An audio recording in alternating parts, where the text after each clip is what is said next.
I've seen a lot of people jump on the cheapest convertible laptops because the price tag looks friendly, only to end up frustrated when the screen lags during a game or the battery dies mid-project.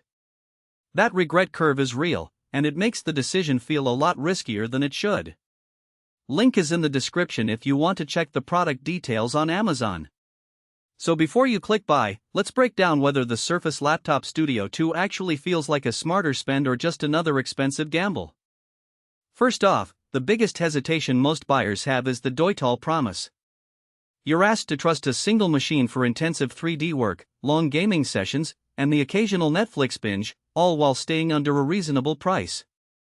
The Studio 2 tries to hit that sweet spot with a 14.4-inch 24001600 panel that runs at 120 Hz. In practice, a higher refresh rate makes a noticeable difference when you're navigating the Windows desktop or scrolling through large design files. The motion feels smoother, and the colors stay vivid enough for color-critical work without the need for an external monitor.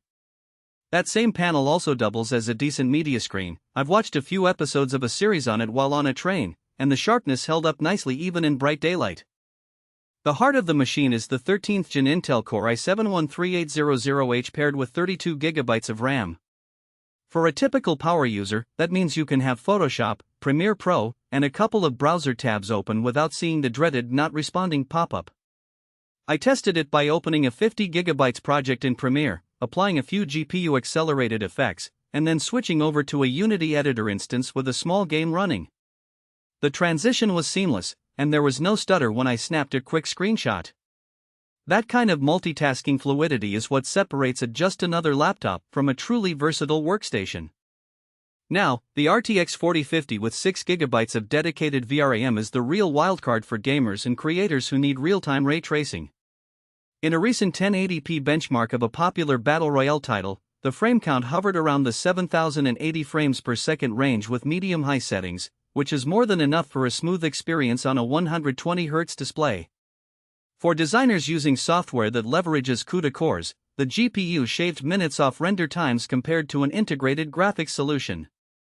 However, it's worth noting that the 4050 isn't a beast for 4K gaming. You'll need to dial settings back if you plan on pushing resolutions beyond the native screen. Storage-wise, the 1TB SSD is fast and spacious. I copied a 20 GB video archive and a 30 GB game library onto it, and the transfer speeds were consistently in the 2 to 3 GB per second range, which lines up with what you'd expect from a PCIe 4.0 drive. The real benefit shows up when you're moving large assets between applications. There's essentially no waiting time for the drive to catch up, and that contributes to a smoother workflow overall. The downside is that the SSD is soldered, so you can't upgrade it later. What you buy today is what you'll be stuck with for the life of the laptop. Battery life often makes or breaks a portable workstation, and the claim of 18 hours is bold. In real-world testing, a mixed usage day of writing, coding, and a couple of short video render sessions gave me about 12 hours before the charger became necessary. That's still impressive for a machine with a discrete GPU and a power-hungry CPU, and it means you can comfortably work through a typical workday without hunting for an outlet.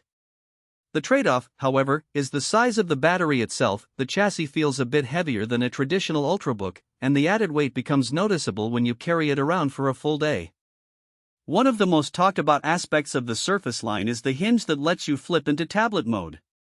The Studio 2's hinge is sturdy and offers 3 distinct positions, which is great if you like sketching or taking handwritten notes. I tried using the built-in Surface Pen to draw a quick storyboard, and the latency was low enough that the experience felt natural. Still, the tablet mode isn't a replacement for a dedicated drawing tablet. The palm rejection works, but the surface area is limited, and the angle can feel cramped after a while. If your workflow relies heavily on extended stylus sessions, you might still want an external tablet. Who should consider this machine? If you're a game developer, a video editor, or a graphic designer who values a high refresh screen, solid GPU performance, and the ability to run multiple heavy applications at once, the Studio 2 hits a sweet spot that's hard to find in a single package. It also makes sense for students in demanding majors. The battery endurance and the 2-in-1 flexibility mean you can hop between lecture halls, labs, and coffee shops without juggling several devices. Who should skip it? If you're primarily a casual gamer who's happy with 60 Hz